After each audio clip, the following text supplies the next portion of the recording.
Hello everyone. तो आप सभी कैसे हैं? सभी को हरे कृष्णा, राधे राधे। जैसा आप सभी को पता है कि हम डेली अपना प्रैक्टिस सेट लेकर चलते हैं। तो आज भी जो हमारा प्रैक्टिस सेट है, देखिए प्रीवियस ईयर का प्रैक्टिस सेट है। तो हम अपना क्वेश्चन लेकर चलेंगे।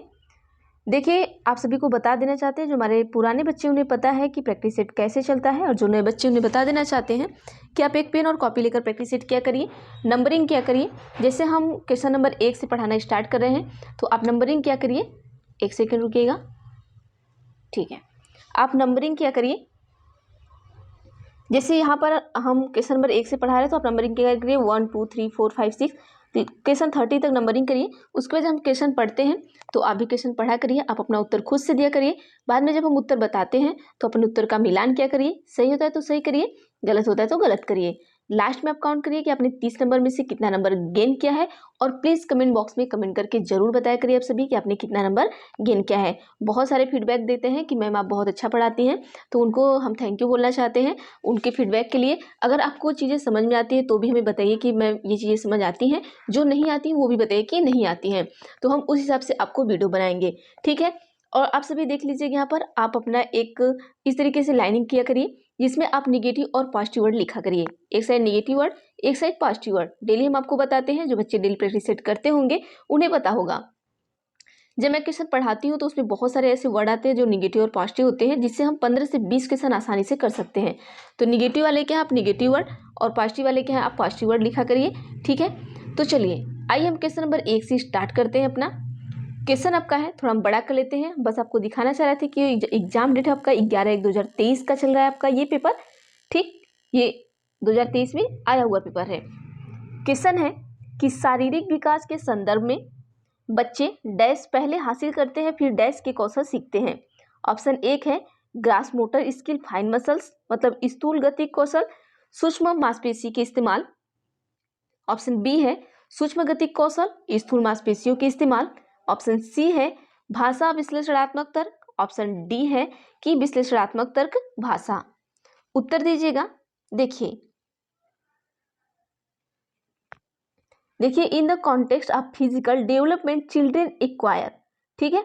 जो बच्चा क्या कर रहा है, क्वेश्चन को आप देखिए, हम हमेशा कहते हैं कि आप गलती क्या करते हो, ऑप्शन को 3 से 4 बार पढ़ते हैं, लेकिन आप ऑप्शन को 3 से 4 बार नहीं, क्वेश्चन को 3 से 4 बार पढ़िए। देखिए आसानी से आप उत्तर दे लेंगे। मेरी बात मानिए, क्वेश्चन को 3 से 4 बार पढ़िए और अपने दिमाग में बैठा कर पढ़िए, आखिर क्वेश्चन पूछना क्या चाह रहा है उसको तोड़ मड़ोड़ कर अपना पढ़िए, ठीक है।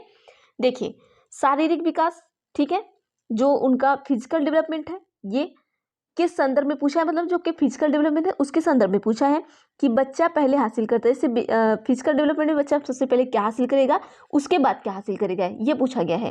तो उत्तर बताइएगा। देखिए फिजिकल डेवलपमेंट में बच्चा क्या करता है, सबसे पहले ग्रॉस मोटर मतलब स्थूल गति कौशल को हासिल करता है। उसके बाद क्या करता है, फाइन मसल्स, ठीक है। अब इसमें हम आपको बता देना चाहते हैं ये ग्रॉस मोटर क्या है और अगर फाइन मसल्स क्या है। जैसे देखिए बच्चा जब चलना शुरू करता है तो क्या करता है, अपने पूरे क्या करता है, बॉडी से चलना स्टार्ट करता है, मतलब हाथ पैर सबसे चलना स्टार्ट करेगा। और अगर बच्चे को कुछ चीज़ें पकड़ाएंगे, अब सिंपल से समझ लीजिए कि आपके घर कोई छोटा सा बच्चा है, ठीक है। अगर स्टार्टिंग में आप उसको पेन पकड़ाएंगे ना, अगर कहेंगे पेन पकड़ो ना, तो वो पेन क्या पता है ऐसे उंगली से नहीं पकड़ेगा, वो पूरा हाथ लगा के ऐसे पेन पकड़ता है। तो ये इसका क्या हो जाएगा, फिजिकल डेवलपमेंट है। तो इसमें क्या होता है कि वो स्थूल गति करता है। उसके बाद जब कुछ समय बीतता है उसके बाद फिर वो क्या करता है, फाइन मसल्स का इस्तेमाल करता है। तब वो उंगलियों से अपना पेन पकड़ना स्टार्ट करेगा।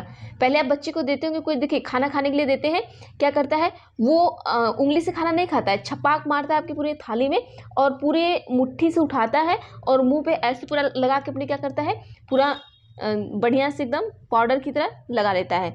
तो ये उसका क्या हो गया, आपका स्थूल गति कौशल हो गया। और जो सूक्ष्म है वो जब उंगली से पकड़ना स्टार्ट कर दे तो वो सूक्ष्म में जाएगा, ठीक है। आइए नेक्स्ट पर चलते हैं हम।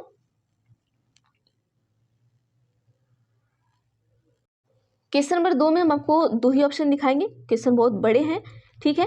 क्वेश्चन नंबर कि बाल विकास के समकालीन सिद्धांत बच्चों के बारे में क्या समझ रखते हैं। 3 ऑप्शन दिखा रहे हैं, ठीक है।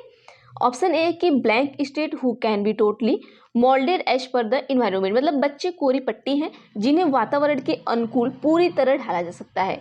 ऑप्शन बी है कि बच्चे सक्रिय उद्देश्यपूर्ण प्राणी हैं जिनकी अपने खुद के विकास में महत्वपूर्ण भूमिका है। ऑप्शन सी है कि बच्चे के विकास की व्यवस्थित योग्यता जन्मजात होती है जिसे बदला नहीं जा सकता। अब क्वेश्चन ध्यान से देखिएगा, पूछा क्या है कि बाल विकास के समकालीन सिद्धांत बच्चों के बारे में क्या समझता है।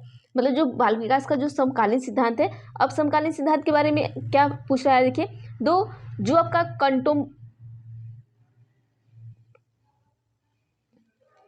देखिए यहाँ पर आपको पूछ क्या रहा है उसका ध्यान दीजिएगा।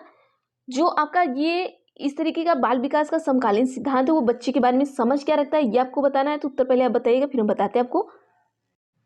चलिए यहाँ पर हम आपको पॉजिटिव और निगेटिव वर्ड से बता देते हैं। देखिए क्वेश्चन क्या पूछा है, पॉजिटिव, उत्तर हमारा क्या आएगा, पॉजिटिव। अगर क्वेश्चन निगेटिव पूछता तो उत्तर निगेटिव आएगा। अब यहाँ पर देखिए बच्चे कोरी पट्टी है, बिल्कुल नहीं, ये हमारा हमेशा निगेटिव में ही जाएगा। कोरी पट्टी का मतलब बच्चा एकदम कुछ उसको नहीं आ रहा है, एकदम साफ सुथरा, मतलब कि उसको कुछ भी वो अपने घर से सीख के आया ही नहीं है, ऐसा बिल्कुल नहीं है। बच्चा बहुत कुछ सीखा रहता है, ठीक है। और जिन्हें वातावरण के अनुकूल पूरी तरह से ढाला जा सकता है, ऐसा बिल्कुल नहीं कि आप पूरी तरह से टोटली ढाल सकते हो उसको, ऐसा भी नहीं है।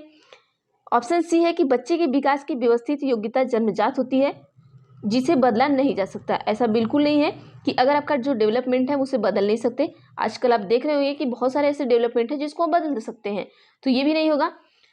अगला है यहाँ पर देखिए क्वेश्चन क्या है, पॉजिटिव है, जहां हमको सक्रिय दिख गया, ठीक है, सक्रिय हमारा क्या आ जाएगा, पॉजिटिव में जाएगा, तो हमारा सक्रिय क्या हो जाएगा, सही हो जाएगा। ऑप्शन नंबर बी क्या होगा, सही होगा, क्योंकि क्वेश्चन पॉजिटिव, उत्तर भी पॉजिटिव ही पूछेगा। और हमारा पॉजिटिव वर्ड क्या है, सक्रिय है, जहां भी सक्रिय दिखे तुरंत उसको टिक कर दीजिए। चलिए नेक्स्ट क्वेश्चन पर चलते हैं।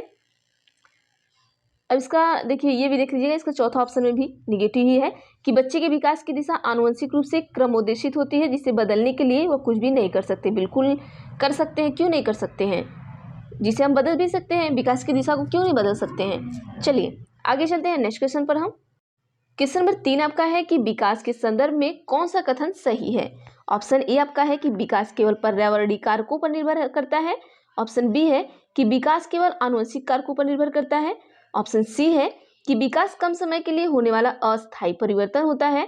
ऑप्शन डी आपका है कि विकास समग्र एवं व्यवस्थित रूप से निरंतर होता रहता है। अब देखिए क्वेश्चन क्या है, पॉजिटिव है, उत्तर भी क्या होगा हमारा, पॉजिटिव ही होगा। तो उत्तर बताइएगा क्या होगा।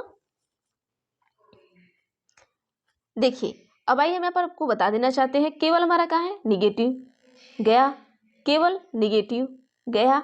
अस्थायी परिवर्तन, विकास कम समय के लिए होने वाला अस्थायी परिवर्तन, बिल्कुल नहीं, ठीक है, कम समय के लिए बोला है ना, कम समय के लिए, तो ये भी हमारा गलत हो जाएगा। ऑप्शन नंबर जो डी है वो बिल्कुल सही हो जाएगा कि विकास समग्र एवं व्यवस्थित रूप से क्या होता है, निरंतर चलता रहता है। विकास की जो प्रक्रिया है वो क्या होती है, निरंतर चलती रहती है। तो ऑप्शन नंबर जो डी है वो बिल्कुल सही हो जाएगा आपका। नेक्स्ट क्वेश्चन पर चलते हैं हम। देखिए निगेटिव पॉजिटिव अगर आपने पकड़ लिया तो आप आसानी से, अगर आप पढ़ के भी नहीं गए हैं ना, तो 20 से 25 क्वेश्चन कर सकते हैं, ठीक है। क्वेश्चन नंबर 4, क्वेश्चन नंबर 4 पर हम चलते हैं। क्वेश्चन आपका है कि प्रतीकों के निर्माण एवं उपयोग करने की क्षमता एक प्रमुख उपलब्धि है। ऑप्शन ए है कि संवेदी पेशी अवस्था है, बी है कि पूर्व संक्रियात्मक अवस्था है, सी है कि मूर्त संक्रियात्मक अवस्था है, डी आपका है कि अमूर्त संक्रियात्मक अवस्था है। देखिए प्रतीकों के निर्माण एवं उपयोग करने की क्षमता, ठीक है, जो symbol is a major accomplishment, ठीक है, बताइएगा क्या होगा। प्रतीक के निर्माण एवं उपयोग करने की जो क्षमता है किसकी उपलब्धि है इसमें से। देखिए प्रतीक के निर्माण एवं उपयोग करने की जो क्षमता है वो हमारे पूर्व संक्रियात्मक अवस्था मतलब प्री ऑपरेशनल स्टेज की क्या है, प्रमुख उपलब्धि है। तो ऑप्शन नंबर बी सही करिएगा। नेक्स्ट पर चलते हैं हम। क्वेश्चन नंबर 5 आपका है कि पियाजे के सिद्धांत के अनुसार कौन सी प्रक्रिया है जो एक शिशु की क्रिया का वर्णन करती है जिसमें वह गोलाकार वस्तु की जगह समकोण वस्तुओं तक पहुंचने के लिए अपने हाथ के पकड़ने के तरीके को बदलती है। ऑप्शन ए है समायोजन, बी है अनुबंधन मतलब कंडीशनिंग, सी आपका है आपका अंतर्विषेकता, डी आपका है स्कीमा। ध्यान दीजिएगा क्वेश्चन पर कि पियाजे के सिद्धांत के अनुसार कौन सी प्रक्रिया है, ठीक है, ऐसी इन चारों में से एक ऐसी प्रक्रिया है जो एक शिशु की क्रिया का वर्णन करती है, मतलब शिशु का जो क्रिया है उसका वर्णन करती है, जिसमें क्या होता है कि जिसमें वो गोलाकार वस्तु की जगह समकोण वस्तु तक पहुंचने के लिए अपने हाथ पकड़ने के तरीकों को क्या करता है, बदलता है। कि गोलाकार है तो वो किस तरीके से पकड़ेगा, अगर समकोण है तो वो किस तरीके से पकड़ेगा, ठीक है। तो बताइएगा उत्तर क्या होगा। तो देखिए यहाँ पर हो जाएगा कि जो बच्चा है उसमें क्या होगा, हाथ पकड़ने के तरीके को बदलती है, तो वो क्या हो जाएगा, समायोजन, ठीक है। एकोमोडेशन हो जाएगा। ऑप्शन नंबर 1 सही होगा। आगे चलते हैं नेक्स्ट क्वेश्चन पर। क्वेश्चन नंबर 6 क्वेश्चन है कि लॉरेंस कोहलबर्ग के अनुसार किस स्तर पर व्यक्तिगत आवश्यकताओं की संतुष्टि नैतिक चयन को निर्धारित करती है। ऑप्शन ए है विनिमय उद्देश्य अभिविन्यास, ऑप्शन बी है सजा व आज्ञा पालन अभिविन्यास, ऑप्शन सी है कि सार्वभौमिक नैतिक सिद्धांत अभिविन्यास, ऑप्शन डी है अच्छा लड़का अच्छी लड़की अभिविन्यास। उत्तर बताइएगा क्या होगा। देखिए, लॉरेंस कोहलबर्ग के अनुसार किस स्तर पर व्यक्तिगत आवश्यकताओं की संतुष्टि नैतिक चयन को निर्धारित करती है। मतलब लॉरेंस कोहलबर्ग के अनुसार पूछा है कि किस स्तर पर व्यक्तिगत आवश्यकता की जो संतुष्टि होती है वो नैतिक चयन को निर्धारित करती है। तो उत्तर बताइएगा क्या होगा। तो यहाँ पर हमारा ऑप्शन नंबर जो ए है वो बिल्कुल सही हो जाएगा कि जो विनिमय उद्देश्य अभिविन्यास है वो हमारे संतुष्टि नैतिक चयन को क्या करती है, निर्धारित करती है। देखिए, सजा व आज्ञा पालन बिल्कुल नहीं, ठीक है, ये निगेटिव में चला जाएगा। अच्छा लड़का लड़की ये भी नहीं रहेगा, सार्वभौमिक सिद्धांत ये भी नहीं रहेगा। ऑप्शन नंबर ए सही कर लीजिएगा। नेक्स्ट क्वेश्चन पर चलते हैं हम। क्वेश्चन आपका है कि लेवाकिस्की ने प्रतिपादित किया कि बच्चे के सीखने को सुसाधित करने के लिए उन्हें ऑप्शन ए है नकारात्मक प्रतिपुष्टि देनी चाहिए, ऑप्शन बी है इनाम देने चाहिए, ऑप्शन सी है पाठ प्रदान करना चाहिए, ऑप्शन डी है कि सकारात्मक पुनर्बलन चाहिए। उत्तर दीजिएगा क्या होगा।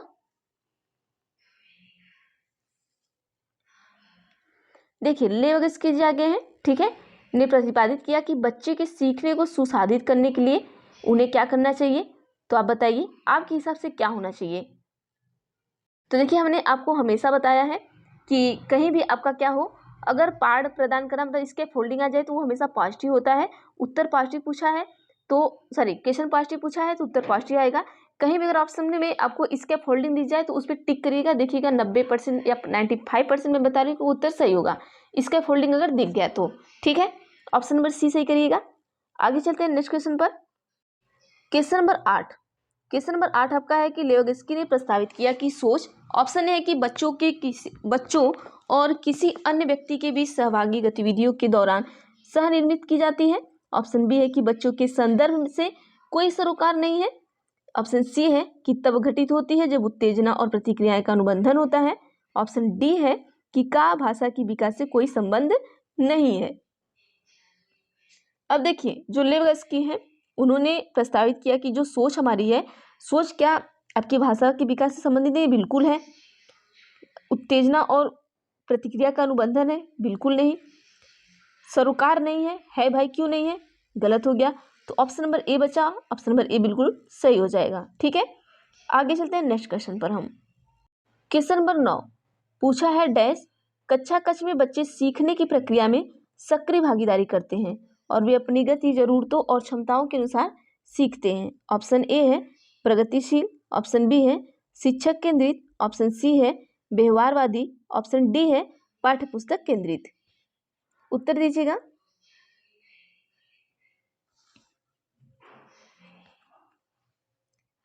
देखिए, क्वेश्चन क्या पूछा है कि कक्षा कक्ष में बच्चे सीखने की प्रक्रिया में, मतलब जो क्लासरूम है उसमें जो बच्चे होते हैं एक्टिव जो पार्टिसिपेट करते हैं इन लर्निंग प्रोसेस, तो उसमें क्या पूछा है कि वे अपनी गति, जरूरतों और क्षमताओं के अनुसार सीखते हैं।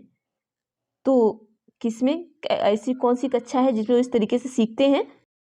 तो देखिए, जो आपकी प्रगतिशील कक्षा होगी, शिक्षक केंद्रित तो हमारा ऐसे निगेटिव हो जाएगा, पाठ्यपुस्तक निगेटिव हो जाएगा, व्यवहारवादी, ये तीनों जहाँ आपको दिख गया वो समझ जाइए ये तीनों निगेटिव वर्ड हैं। ठीक है, प्रगतिशील जहाँ दिख गया वो आपका पॉजिटिव वर्ड है। क्वेश्चन क्या पूछा है, पॉजिटिव, उत्तर क्या होगा पॉजिटिव। तो ऑप्शन नंबर ए सही करिएगा। आगे चलते हैं नेक्स्ट क्वेश्चन पर हम। क्वेश्चन नंबर 10 क्वेश्चन है कि बहुबुद्धि के सिद्धांत के अनुसार हर व्यक्ति में, ऑप्शन ए है कि समान क्षमताओं का एक समूह होता है, ऑप्शन बी है कि एक निश्चित IQ होती है जो जन्म के समय तय हो जाती है, ऑप्शन सी है कि अलग अलग मात्रा में विभिन्न संज्ञानात्मक क्षमताएं होती हैं, ऑप्शन डी है कि 5 प्रकार के संज्ञानात्मक कौशल होते हैं। अब ये बहुबुद्धि के सिद्धांत के अनुसार हर व्यक्ति में पूछा है। ठीक है, हर व्यक्ति में बताइए क्या होगा। देखिए, हर व्यक्ति में क्या समान क्षमता हो सकती है, बिल्कुल नहीं होगी, तो ऐसे ही गलत हो गया। जो एक निश्चित IQ होगा, बिल्कुल नहीं। अब है बहुबुद्धि सिद्धांत है और हर व्यक्ति में तो ऐसा हो सकता नहीं ना कि हमारे अंदर अगर हमें क्लास 10 तक पढ़ने की क्षमता है तो आपको भी क्लास 10 तक ही पढ़ने की क्षमता है। ऐसा तो हमारा IQ एकदम निर्धारित नहीं है ना कि हमारा 90 तो आपका भी 90 ही होगा, बिल्कुल नहीं है। 5 प्रकार के संज्ञानात्मक कौशल होते हैं, बिल्कुल नहीं, ऐसा कुछ फिक्स नहीं है कि 5 प्रकार के ही संज्ञानात्मक कौशल होंगे। ऑप्शन नंबर सी बच्चा उसको सही कर लीजिएगा कि अलग अलग मात्रा में विभिन्न संज्ञानात्मक क्या होती है, क्षमताएं होती हैं। आप सभी को पता है कि बहुबुद्धि सिद्धांत है तो इसमें अलग अलग क्षमताएं होंगी, अलग अलग मात्रा में होंगी। नेक्स्ट क्वेश्चन पर चलते हैं हम। क्वेश्चन नंबर 11 कि बालक एवं बालिकाओं की निजी भाषा संज्ञानात्मक विकास में महत्वपूर्ण भूमिका रखती है क्योंकि वह स्वयं को निर्दोषित एवं नियंत्रित करती हैं। इस प्रत्यय के समर्थक हैं। ऑप्शन ए है नोम चॉम्स्की, बी है जीन पियाजे, सी है जीरोम ब्रूनर, डी है आपके लेवागस्की। उत्तर दीजिएगा क्या होगा। देखिए, निजी भाषा संज्ञानात्मक विकास में महत्वपूर्ण भूमिका रखता है क्योंकि वो क्या करते हैं, स्वचिंतन को क्या करते हैं, निर्देशित एवं नियंत्रित करती है। इस प्रत्यय के समर्थक कौन है, ये कौन कहा है। तो चलिए, जो भाषा है, भाषा किससे संबंधित है आपका, बताइएगा। निजी भाषा, देखिए यहाँ पर जो निजी भाषा हमारे संज्ञानात्मक विकास में महत्वपूर्ण भूमिका रखती है, आप सभी को पता है, तो वो चिंतन को निर्देशित नियंत्रित करती है। तो ये प्रत्यय के समर्थक कौन है, लेवागस्की। ऑप्शन नंबर डी सही करिएगा। नेक्स्ट क्वेश्चन पर चलते हैं हम। Question number 12। क्वेश्चन नंबर 12 में आप ध्यान से देखिएगा क्वेश्चन को, ठीक है। क्वेश्चन है कि बच्चों में जेंडर रूढ़िवादिता और जेंडर भूमिका अनुरूपता को कम करने के लिए निम्न में से कौन सी प्रभावी युक्ति है, ठीक है। बच्चे के अंदर अगर जेंडर रूढ़िवादिता और जेंडर भूमिका है तो उसको कम करने के लिए कौन सी युक्ति प्रभावी होगी वहाँ पर। चलिए ऑप्शन दिखाते हैं आपको, ऑप्शन लिख के बताना है। ऑप्शन ए है कि पृथक बैठने की व्यवस्था करना, बी है कि जेंडर विशिष्ट भूमिकाओं पर ध्यान देना, सी है कि जेंडर पृथक खेल समूह बनाना, ऑप्शन डी है कि जेंडर संबंधित पूर्वाग्रहों पर चर्चा करना। उत्तर दीजिएगा क्या होगा।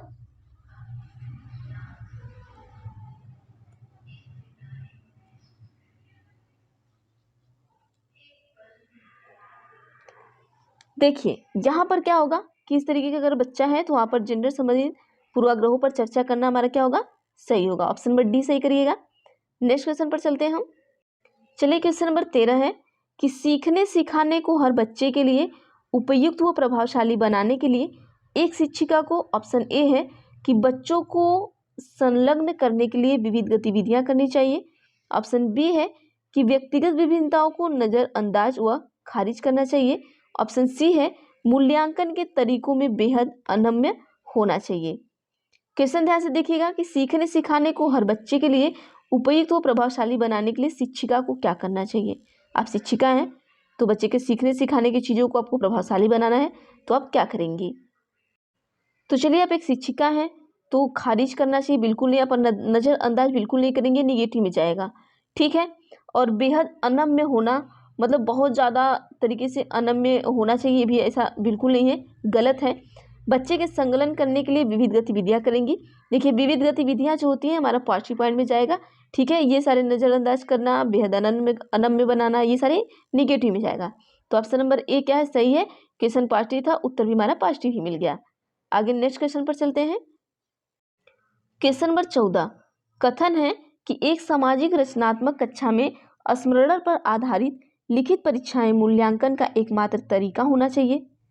कैसा होता है कि मूल्यांकन एकमात्र तरीका, एकमात्र हमारा निगेटिव पॉइंट में जाएगा, ऐसा बिल्कुल नहीं होना चाहिए, ये गलत बात है। क्यों? क्योंकि बच्चे रटकर स्मरण करने द्वारा सबसे प्रभावी ढंग से सीखते हैं। रटकर भी हमारा निगेटिव जाएगा, ये भी गलत हो जाएगा। तो ऑप्शन ए और आर दोनों क्या हमारे गलत हैं, ठीक है। यहाँ रटकर स्मरण करना निगेटिव चला गया, यहाँ मूल्यांकन का एकमात्र तरीका होना चाहिए, ऐसा बिल्कुल नहीं है। आप मूल्यांकन का अलग अलग तरीका अपनाइए, अलग अलग तरीके से मूल्यांकन करिए। तो यहाँ पर क्या हो जाएगा, ए और आर दोनों गलत हो जाएगा। ये देख लेते हैं कहाँ पर है इसका उत्तर। तो देखिए ऑप्शन नंबर डी बिल्कुल सही होगा कि ए एंड आर क्या है, फॉल्स है। नेक्स्ट क्वेश्चन पर चलते हैं हम। क्वेश्चन आपका है, कथन है कि समावेशी शिक्षण, ठीक है, शैक्षिक तंत्र को संबोधित करता है, बिल्कुल करता है, जिसमें बच्चे की शारीरिक, मानसिक, सामाजिक संवेगात्मक, भाषाई व अन्य विशिष्टताओं को न देखते हुए सभी बच्चों का समायोजन किया जाए। बिल्कुल सही बात है। क्यों? क्योंकि समावेशन एक व्यापक दर्शन है, सही बात है, जो केवल दिव्यांग बच्चों तक सीमित नहीं है। ये भी सही बात है कि वो हर तक जाता है। तो ऑप्शन ए भी हमारा सही है, ऑप्शन बी भी सही है, और ऑप्शन ए का जो एक्सप्लेनेशन है ऑप्शन आर वो सही कर रहा है। तो यहाँ पर ऑप्शन नंबर जो ए है वो बिल्कुल सही हो जाएगा। ठीक है, आगे चलते हैं। तो देखिए क्वेश्चन नंबर 16 पर हम कल से स्टार्ट करेंगे, क्योंकि देखिए क्वेश्चन आपके बड़े बड़े हैं तो थोड़ा टाइम टेकन हो जा रहा है। ठीक है, जब क्वेश्चन छोटे आएंगे तो हम 30 क्वेश्चन कराएंगे, जब क्वेश्चन बड़े आएंगे तो 15 क्वेश्चन कराएंगे। तो आज के लिए हम सोच रहे हैं इतना ही करें, बाकी हम नेक्स्ट वीडियो में देखेंगे। ठीक है, आप सभी इस तरीके के क्वेश्चन किया करिए और अपना उत्तर खुद से दिया करिए, और कमेंट बॉक्स में आप कमेंट करके बताया करिए। अब बहुत सारे बच्चे हमें फीडबैक देते हैं कि मैम आपकी क्लास अच्छी होती है, मैम जो भी चीज़ आप बताते हैं हमें बहुत खुशी मिलती है, अच्छा लगता है कि आपको हमारी क्लासेस अच्छी लगती है और आप ऐसे पढ़ते रहिए। देखिए आपके एक फीडबैक से हमें मोटिवेशन मिलता है, और कुछ भी नहीं होता है कि नहीं आपके फीडबैक से हमें पैसे मिलते हैं या आपके लाइक से हमें पैसे मिलते हैं, तो ऐसा कुछ भी नहीं है। बस हमें मोटिवेशन मिलता है कि मैं आपको और अच्छी तरीके से चीज़ें ला के पढ़ा सकूँ। ठीक है, और जो भी बच्चे हैं आप सभी को पता है कि आप सभी अपने सोशल मीडिया पे आप सभी लोग हैं, तो प्लीज़ आप सभी अपने व्हाट्सएप, फेसबुक, इंस्टा कहीं भी जो भी हो आप हमारी वीडियो शेयर कर दिया करिए। आप इतना तो कर सकते हैं, अगर हम आपके लिए इतना मेहनत करते हैं तो प्लीज़ आप एक लाइक शेयर तो कर ही सकते हैं। बाकी आपकी मर्ज़ी है, कोई ज़बरदस्ती नहीं है। तो आज के लिए इतना करते हैं, बाकी हम नेक्स्ट वीडियो में देखेंगे।